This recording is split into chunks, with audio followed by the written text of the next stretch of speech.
İradə Ağalarova, Məsuliyyət, povest. Küçəyə çıxan kimi qabağa düşüb maşın saxladığı səmtə yönəldi. Qadın dinməz söyləməz tələsmədən onun ardınca irəlilədi. Maşına oturan kimi mühərriki işə saldı. Sürüb həyat yoldaşının qarşısında saxladı. Minməsini gözlədi. Adəti üzrə həmişə öndə oturan qadın ərinin üzünə baxdı. Əri çox yorğun görünürdü. O maşını qəfil yerindən qoparıb, çox sürətli bir dönüş edib şose yola çıxdı. Diqqətli ol, sən Allahın, ay İlqar, bir şey elə qəza etməyimiz çatmır. Qoy bir evə salamat çataq, deyə qadın əsəblərini cilovlamağa çalışsa da narahatlıqdan qurtara bilmirdi. İlqar sürətini tənzimləməyə çalışdı. Bir xeyli dinmədilər. Hər ikisi özlüyündə olanları götür-qoy edirdi. Arzu bayaqdan bəri bir kəlmə belə danışmayan ərinə müraciət edərək, fikrini bir müddət əvvəl baş vermiş hadisədən uzaqlaşdırmaq, onu sakitləşdirmək üçün oradan-buradan danışmağa başladı. Anamla danışdım. Uşaqlar artıq yatıblar. Daha narahat etməyək onları. Bir gün məktəbdən qalsalar, dünya dağılmaz. Qalmazlar. Nəhayət o da dilləndi. Sabah tezdən gedib 2-ci dərsə də olsa çatdıraram onları. Yox, çatarsız. Dərsləri onsuz da 9-da başlayır. Hə, lap yaxşı. Onda elə evə çatan kimi yatarıq. Onsuz da bugünün sonu yordu bizi. Yaman dincəldik, kinayə ilə dedi. Gərək o dəliyə heç baş qoşmayaydın. Axır ki, ərini məzəmmət etdi. İlqar dinmədi. Cütlüyün bir qız, bir oğlan olmaqla 2 evladı var idi. Qız 3-cü sinifdə oxuyurdu. Oğlan isə elə bu il təzəcə 1-ci sinifə gedirdi. Səhər tezdən oyanıb məktəbə getməyə hələ də alışmamışdı. Odur ki, elə ilk aydan dərsdən qalmasını istəmirdi Arzu.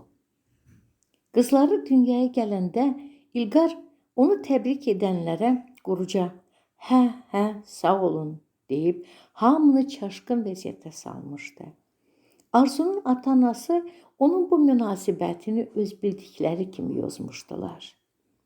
Bəlkə qız doğulduğuna belə edir. Yəqin oğlan gözləyirmiş, düşünmüşdülər. Onu yaxşı tanıyan Arzu isə elə bil onun fikrini oxuyur, həyəcanını atalıq hissindən, məsuliyyətindən doğduğunu anlayırdı. Bu haqda əvvəllər söhbətləri də olmuşdu. İlqar, qız ya oğlan uşağını sevirsən? Sualına, mən ümumiyyətlə uşaqları çox sevirəm, əzizim. Nə fərqi var ki? Əsas sağlam, tərbiyəli və təhsilli övlad yetişdirmək deyilmi? Deyə cavab vermişdi. Oğlu doğulanda da İlqarın xüsusi bir cəmfaşanlıq, hədsiz sevinç nümayiş etdirmədən yenə təbriklərə sağ olun deməklə kifayətlənməsi heç kəsin gözündən qaçmamışdı. Arzu övladların arasında fərq qoymadan eyni sevgi və qayğı, yeri gəldikdə tələbkarlıq göstərən İlqarın arada böyüdükcə qızına qarşı daha mehriban, incə, xüsusi münasibətini duyanda, deyəsən fərq qoyursan, deyə zərafat da etmişdi. İlqar sevgi və şəfqətlə onu sinəsinə basıb, saçlarını oxşamış, gözlərinin içinə baxaraq, yox, bu fərq deyil ki, sadəcə qız övladlarının məsuliyyəti bir qədər daha ağırdır, Arzu, demişdi. Məgər səni də ailən beləcə göz üstə tutmurdular? Yadında, hələ nişanlı olanda belə müəyyən olunmuş vaxta qədər gəzər, tez evə qayıdardıq, atanın dediyindən çıxmazdıq, xatırlatmışdı ona. Arzunun fikri uzaqlara getmiş, gülümsəmişdi. Həqiqətən valideynləri onu əziz tutar, bir sözünü yerə salmazdılar. ən dəyərli biri kimi qoruyar, heç kimin, hətta qardaşının belə onu zərrə qədər incitməsinə yol verməzdilər. Hə, elədir, xəyallar aləmində dolaşan Arzu dillənmiş. Amma deyəsən yaman qorxurdun atamdan. Deyək, zarafatından da qalmamışdı. Bu qorxu deyildi Arzu. Bu atanın hisslərinə, övlad üçün keçirdiyi həyəcan və narahatlığa hörmət idi. Bax, elə buna görə də atam səni çox bəyənmişdi. Deyirdi ki, söz anlayan, böyük kiçiyə hörmət qoyan oğuldur. Yaxşı ailə başçısı olacaq. Hə, necəyəm? Dediyi qədər varamı? İlqar tərif üstündən bir də tərif almaq üçün soruşmuşdu. Varsan, ay İlqar, varsan. Bir arada dava salmağın olmaya, deyib gülmüşdü Arzu. İndi budur. Toyda qan qaralıq düşmüşdü. Sərxoş biri zor ilə gənc bir qızı onunla rəqs etməyə məcbur edirdi. Bunu görən İlqar onu sakitləşdirməyə, nizam-intizama cəlb etməyə çalışmışdı. Özünü bilməyən sərxoş isə əl-qol atdıqda əlini qolunu burub onu məclisdən çıxartmışdılar. Məclis əhli bundan bir qədər narahat olsa da musiqi ara verməmiş, şənlik davam etmişdi. Amma bundan sonra heç cür rahatlanmayan İlqar xanımına tərəf dönüb "Getsək yaxşıdır" demişdi. Onu çox gözəl anlayan Arzu artıq onun əhval-ruhiyyəsinin pozulduğunu görüb məclisdən ertə çıxmışdılar. Odur ki, dinməyən İlqarı daha diqqətli sürməyə cəlb edirdi Arzu. İlqar çox az danışan, daha doğrusu elə bil daima içində bir şeylər götür-qoy edən, müzakirə edən, düşünən biri idi. Çoxları onu qaraqabaq, adama uyuşmaz zənn edirdilər. Arzudan da bu xüsusda soruşanlar da, zarafat edib söz atanlar da olurdu. Arzu gülür, mən onunla heç vaxt darıxmıram. O dinməyəndə də mənimlə danışır. Siz onu eşidə bilməzsiniz, deyir, sual verənlərin daha da marağını artırırdı. İlqarın öz iç dünyası var, hər kəsin olduğu kimi. O dünyanın ağrı acısını da, sevincini də çox az, bir qədər ehtiyatla, bəlkə də xəsisliklə açar bildirərdi. Yəni yeri gəldikcə danışardı. Onun bu ağır təbiətini, əsl kişi xüsusiyyətini bəyənmişdi Arzunun valideynləri. Elə Arzu özü də. İlqar ailənin yükünü, ağırlığını kişi çəkər düşüncəsi ilə yaşayanlardan idi. Kişinin əsas vəzifəsinin ailəni, xüsusilə qadını, qızı ağır söz-söhbətdən qorumaq, onları göz bəbəyi kimi əzizləmək olduğunu düşünənlərdən idi. Yox, o heç də geri düşüncəli, müasirlikdən uzaq adam deyildi.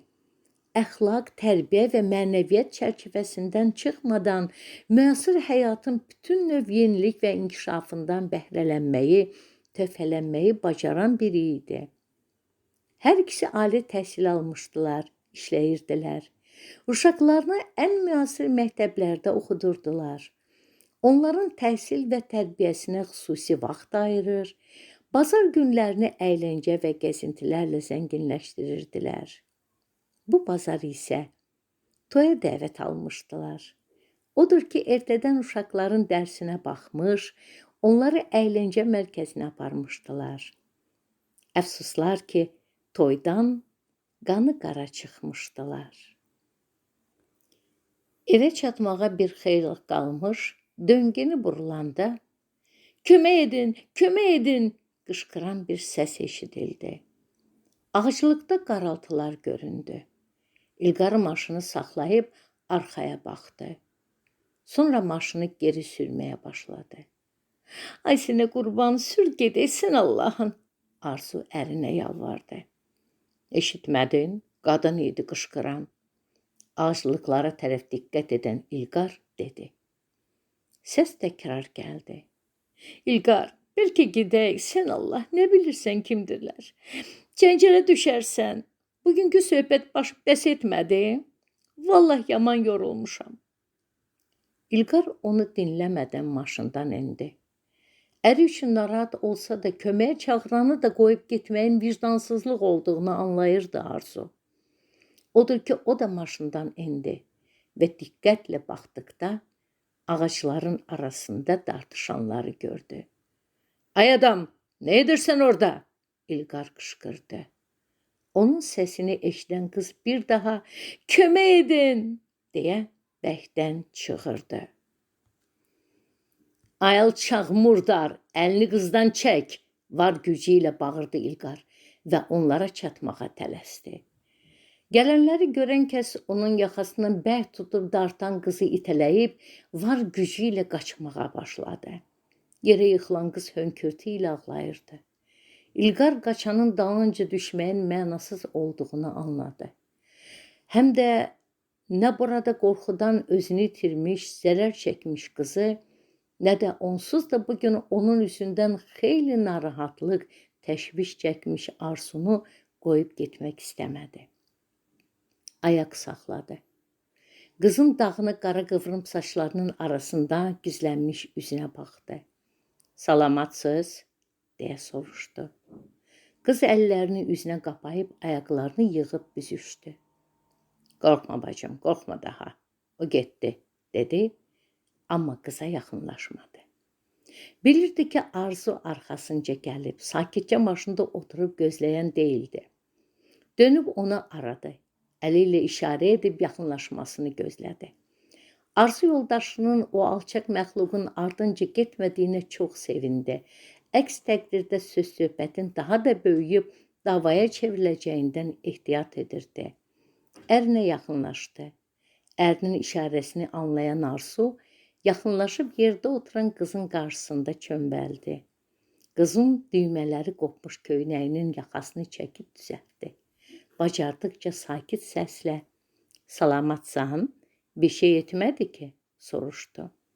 Qız başını buladı və yenə hönkürüb Arzunu bərk-bərk qucaqladı. Sakit ol, buradayıq, səninləyik. Bax, artıq təhlükə sovuşdu. Qalx gedək. Bir qədər özünə gəlmiş qız, sağ olun, siz olmasaydınız mən nə edərdim, dedi. Arzu ona qalxıb maşına tərəf getməyə kömək etdi. Utana-utana qısılaraq üst başını səhmana salmağa çalışan qız, sumkam, deyə ətrafa baxdı. İlqar bir qədər aralıda ay işığında ağaran sumkanı tapıb gətirdi. Arzu sumkanı alıb qıza verdi. İlqar, mən də arxada oturam, dedi. İlqar razılıqla başını yellədi. Arzu qızı əyləşdirdi. Özü də yanında oturdu. Bu halda qızla yanaşı oturub onu sakitləşdirmək lazım idi. Bunu Arzu yaxşı bacarırdı. İlqar maşını sürüb arada ön güzgüdə Arzuya baxırdı. O isə qızı tanımağa çalışırdı. Adın nədir? Sevinç, nazik səslə dedi. Harada olursan? Mikrorayonda oluram. Qardaşımla kirayə oluruq. Tələbəyik, dedi. Bəs nə gec gedirsən evə? Uşağa baxıram. Yəni, bəzən kömək edirəm gənc ailələrə. Onlar bir yerə gedəndə. Sevinç qırıq-qırıq anlatmağa çalışdı. Hə, anladım. Yəni, uşaq baxıcılığı edirsən. Hə, elədir. Bugün gec gəldilər. Mən də evə ləngidim. Bəs niyə səni yola salmadılar? Arzu təəccüblə soruşdu. Qız çiynini çəkdi. Bəs qardaşın niyə səni qarşılamadı? O bu günlərdə rayona gedib. Anam xəstədir. Ona dərman çatdırmaq lazım idi.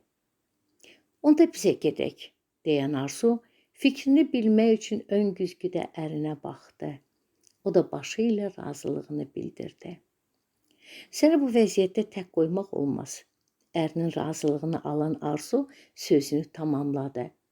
Sonra qonşulardan zaddan görən olar, əlavə etdi.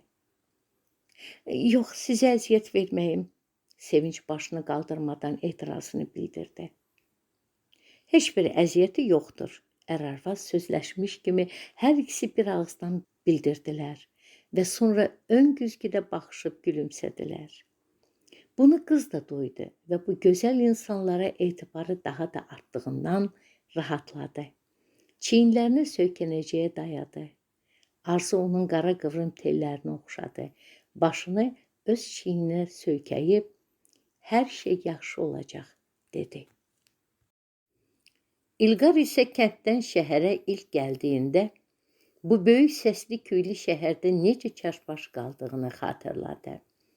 Şəhərdə baş çıxartmaq ona da çox çətin gəlmişdi. Atasını erkən yaşlarında itirmiş, anasının himayəsində böyümüşdü İlqar.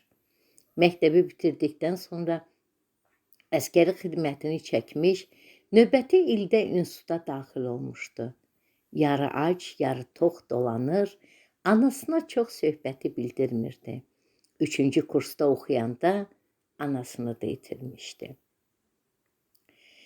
Evə çatan kimi Arzu sevinci yuyunmağa yolladı. Dəyişəcək verdi.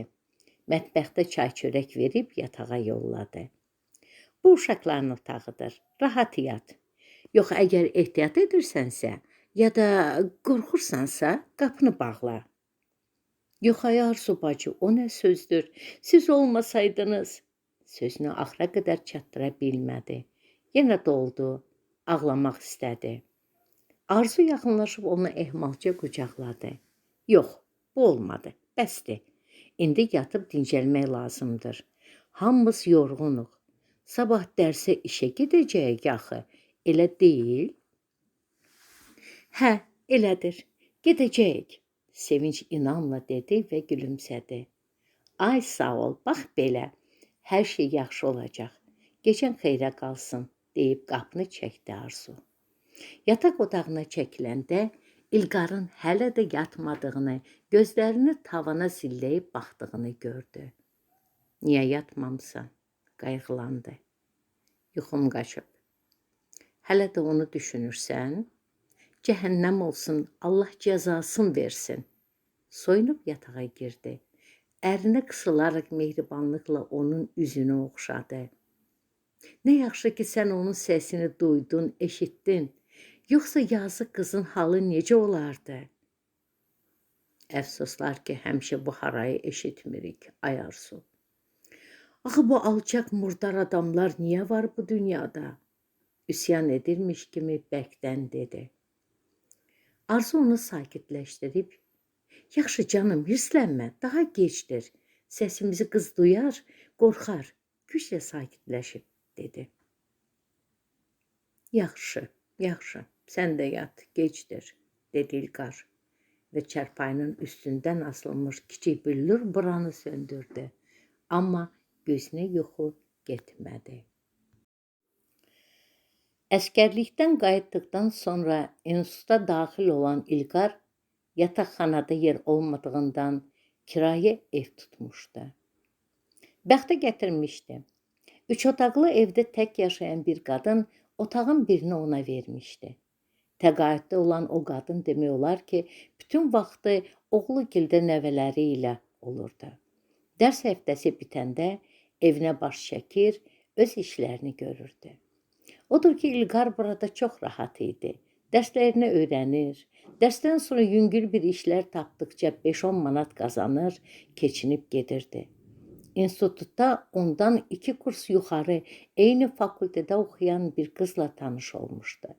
Tanış olmuşdu deyəndə ki, tez-tez eyni xətt üzrə işləyən avtobusda rastlaşdığı bu qız bir gün onu institutda görəndə ərklə onun üzünə gülümsəmiş, salam vermişdi. Yaxınlıqdakı binalardan birində yaşadığını söyləmişdi. Beləcə dərsə gedib gələndə rastlaşanda söhbətləşər, hal-əhval tutardılar. Bəzən ondan dərsə aid kömək də ala bilirdi İlqar. Sonuncu kursda birdən o qız yoxa çıxdı. Bəli, yoxa çıxdı. Dərsə gəlmədi. Dayanacaqda görünmədi. İlqar heç cür ondan xəbər tuta bilmədi. Niyə dərsdən qalsın ki? Son ilidir, artıq diploma hazırlaşırdı, İlqar düşünürdü. Onunla oxuyan qızlar da heç nə bilmirdilər. Bir gün bir qızdan belə bir xəbər aldı. O akademik möhlət götürüb, səhhəti ilə bağlı. İlqar dərd elədi. Özünü xeyli danladı ki, niyə bu vaxta kimi o qızın evinin yerini öyrənməyib? Axı əməllici dost olmuşdular. Bəli, dost olmuşdular. Bundan o yana keçilməmişdi. Bu haqda heç düşünməmişdi İlqar. Qızın ağlı, zəkası, gələcək haqda olan düşüncə və planları heyran etmişdi onu. Onda olan öyrənmək istəyi, qrup yaratmaq həvəsi ona da güc-qüvvət verirdi. Onun da oxuyub bir gözəl həyat qurmaq arzusunu gücləndirirdi. Onların arasında elm, təhsil, gələcəkdə adlı sanlı bir mütəxəssis kimi yetişmək haqqında olan söhbətlərdən başqa bir mövzu olmurdu. İlqar o qızın böyük ilhamla, inamla danışdığını dinlədikcə özünün də gələcəyini aydın, parlaq görürdü. Tək kimsəsiz, dayaqsız olan İlqar o qızı ən güclü, ən bacarıqlı bir dost sayırdı özünə. Çəkdikləri layihələri müzakirə edir, bir-birinin uğuruna sevinirdilər. Bir gün İlqar kurs yoldaşlarından bir daha dostunu xəbər aldı. Bilmirəm, sözün düzü heç kimlə əlaqə saxlamır, zənglərimizə cavab vermir. Bir də qəribə burasıdır ki, dekanlıqdan da heç bir məlumat ala bilmirik, dedi. Sonra, çox heyif ki, təhsilini yarımçıq qoydu. Təkcə qrupun yox, elə fakültənin də ən istedadlı tələbəsi idi, deyə təəssüflə bildirdi. Bu söhbətlər onun ürəyini sığırdı. Axı nə ola bilərdi ki, belə bir tələbə təhsilini yarım qoysun, yoxsa artıq həyatda yoxdur? O pis fikirləri başından atmağa çalışırdı. Yox, elə olsaydı institutdan bir xəbəri olan olardı.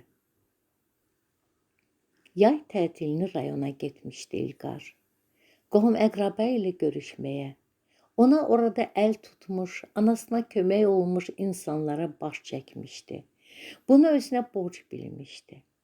Dərs başlananda instituta qayıdan kimi yenə qulağı səsdə olan İlqar bir xəbər tuta bilməmişdi. Qəribə bir təşvişi, narahatlığı var idi içində. Nəsə pis bir şeyin baş verdiyini hiss edirdi. Axı necə ola bilər ki, bir adam yerli yataqlı içsin, heç kəsin ondan xəbəri olmasın, düşünən İlqar bir gün dekanlığa gedib, sərt bir şəkildə sorğu-sual etdi. 4 il burada oxumuş bir tələbənin heç olmasa bir ünvanı zadı olmalıdır axı sizdə.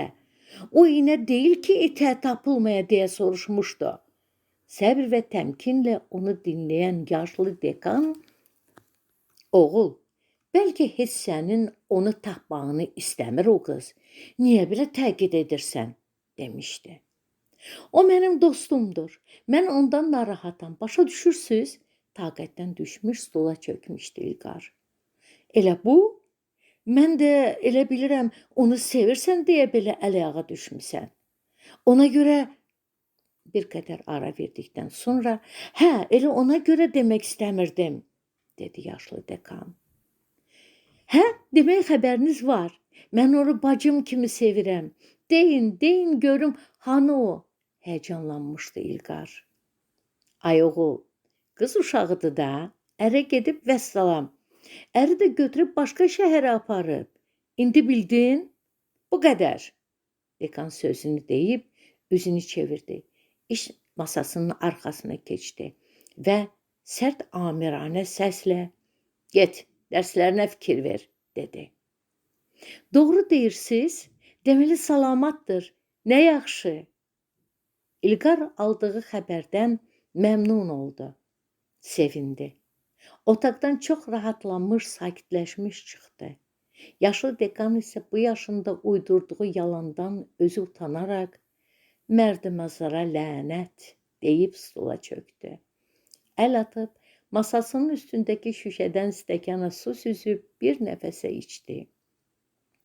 Allah pis adamlardan qorusun övladlarımızı, dedi. İnstitutu bitirdikdən sonra Rayonlardan birinə işləməyə gedən İlqar 2 il orada çalışandan sonra Bakıya qayıtmışdı. Bakıda işləmək, özünə güngüzaran ev-eşik qurmaq istəyirdi. Artıq kəndə qayıtmayacağını dəqiqləşdirmişdi. Evləri yaşanmalı halda değildi. Yenidən tikməyə imkanı yox idi. Odur ki, onu satmalı olmuşdu. Bu 2 ildə də bir qədər pul toplaya bilmişdi. Təzə tikili evlərə gücü çatmasa da, köhnə tikililərdə bir otaqlı da olsa ev almağa pulu bəs edərdi.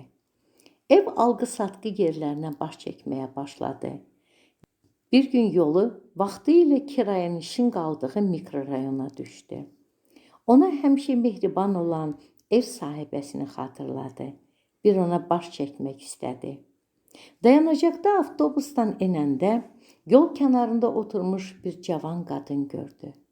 Sakitcə, başını qəribə bir tərzdə yana əymiş, bardaş qurmuş kimi oturmuşdu. Qarşısında bir karton qutu var idi. Küçədən keçənlər onun qarşısındakı qutuya dinməzcə, ürəklərindən qopan qədər pul atıb keçirdilər. Yaxınlaşdı, əsirgənmədi, bir beşliyi çıxardıb qutuya saldı. Qadın yüngülcə başını tərpətdi, sağ ol deyə, amma dinmədi. İlqar heç nə anlamadı. Qəribə hisslər keçirdi. Ona elə gəldi ki, tanıyır bu qadını. Fikirli-fikirli keçib getdi. Bir də dönüb baxmaq istədi, utandı. Amma dönsəydi, o qadının da onun arxasınca baxdığını görərdi. 5 il sərasər qaldığı evi asanlıqla tapdı. Qapını döydü, açan olmadı. Qayıtmaq istəyirdi ki, kimdir deyən zərif bir səs eşitdi. Xala mənəm, İlqar, mənə oğlum deyərdin. Qapı açıldı. Qadın, İlqar, balam sənsən, deyə səsləndi. Onu o saat tanımışdı. İlqar çox dəyişməmişdi. Bir qədər ətəcana dolmuşdu. Mənəm, tanıdın? Xoş gördük, buyur, deyib onu içəri aldı. Bir xeyli söhbət etdilər, çay içdilər. İlqar öz işindən, ev axtardığından bəhs etdi. Abala, köhnə ev niyə almaq istəyirsən ki? Dövlət sosial evlər tikir, onlardan birini al. Al ki, sabah gəlinini də təzə evə gətirəsən, deyib gözəl məsləhət də verdi həmişəki kimi. Sağollaşıb getmək istəyəndə, İlqar gördüyü dilənçi qadını maraq etdiyindən soruşdu. Ay xala, o qadını görmüsən? Dilənən qadını deyirəm. Bilmirəm niyə, amma heç ağlımdan çıxmır, dedi. Qadın bir dərin ah çəkdi. Ay oğul, sən soruşma, mən də danışmayım. Cavansan, bu dərdi sənə yükləməyim. Yox, narahat olma. Sadəcə heç bilmirəm, niyə o qadın məni belə narahat etdi. Heç yaşı da o qədər yoxdur. Hə, nə yaşı var ki? Elə sən yaşda ola ya olmaya. Elə bu rayonda yaşayırdı. Tələbə idi. Yaraşıqlı da qız idi. Qəzaya düşüb yəqin ki. İlqar səbirsizlənir, tez cavab almağa tələsirdi. Qəzaya düşüb dedin qoydun, abala. Daha başına gəlməyən qəzaya qədər qalmadı ki, yazığın. İlqarı daha da maraq götürdü. Qadın, danışmaq da çətindir bala. Qoy onda təzədən bir çay dəmləyim ki, boğazın quruyanda qurtumlayasan, deyib mətbəxə keçdi. İlqar, Allahım, görəsən qızın başına necə bir fəlakət gəlməlidir ki, bu qadın danışmağı bu qədər çətinlik çəkir. Elə bil ki, o müsibəti xatırlamağa belə qorxur, düşündü və israrla qadını sorğu-sual etdiyinə peşman oldu. Amma gec idi. Qadın çay gətirmiş və söhbəti açmağa başlamışdı. Hə bala, zəhmətkeş bir ailənin qızı idi. Valideynləri oxumamışdılar. Amma qızlarını oxudurdular. Böyük qızları ailə qurub köçmüşdü. Əri onu işləməyə qoymamışdı. Ehtiyac yoxdur demişdi. Amma kiçik qız oxumaq, işləmək istəyirdi. Böyük bacısından fərqli olaraq heç bəzək-düzəklə, gəzib əylənməklə işi olmazdı. Fikri zikri oxumaq, gələcəkdə bir karyera qurmaq idi.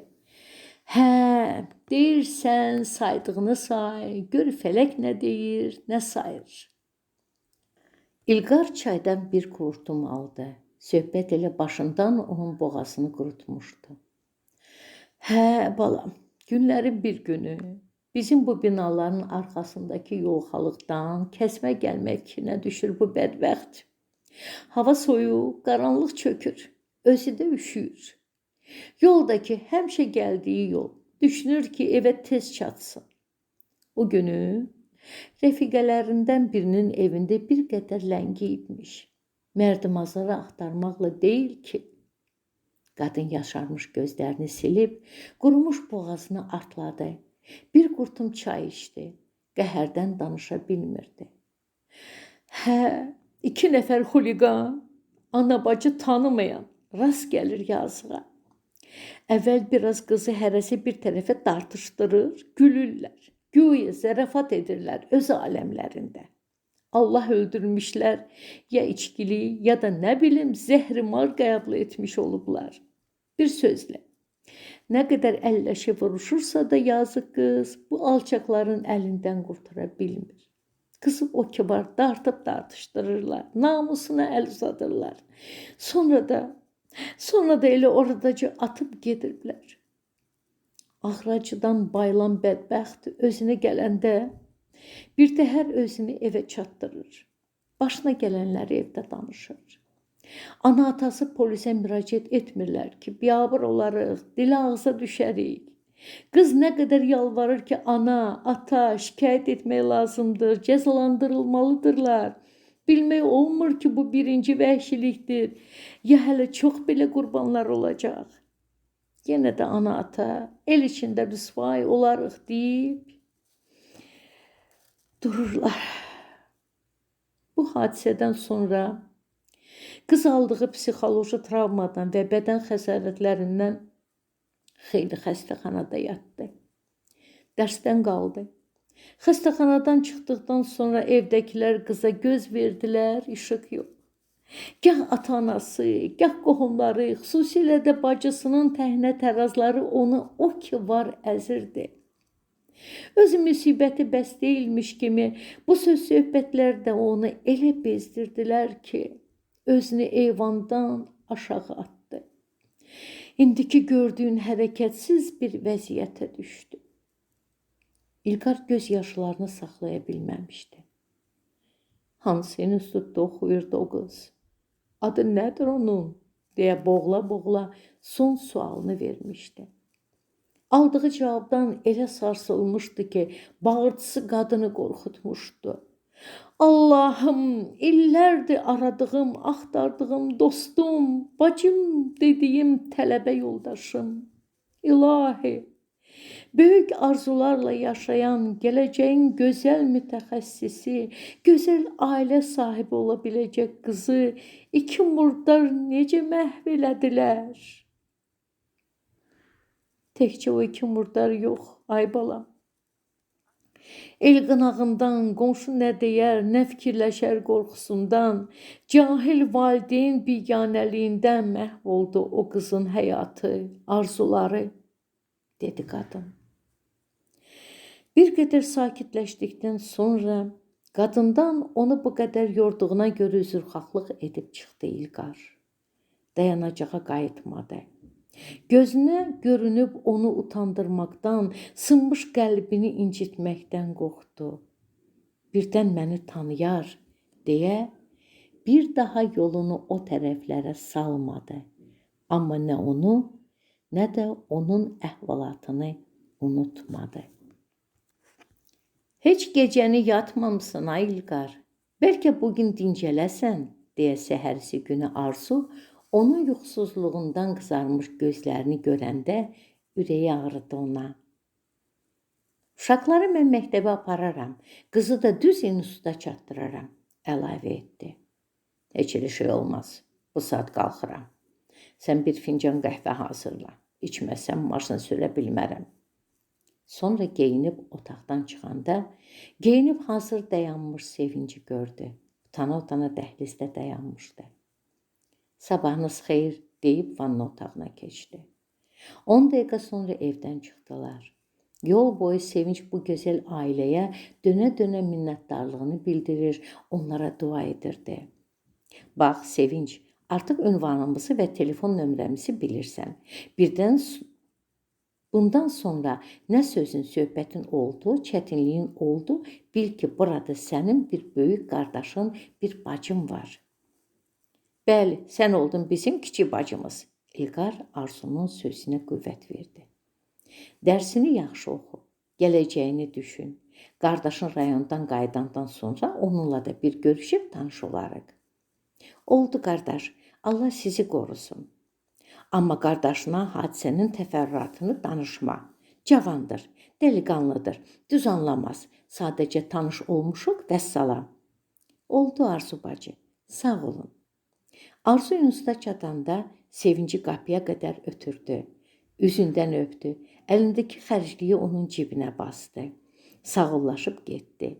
İlqar Arzunu da iş yerinə çatdırdı. Hə, indi də gedim uşaqları gec də olsa məktəbə çatdırım. Sonra biraz mamagildə dincəlim. Yoxsa heç işə gedə bilməyəcəyəm, dedi. Salamat ol, mütləq sonra mənə zəng et, yaxşı?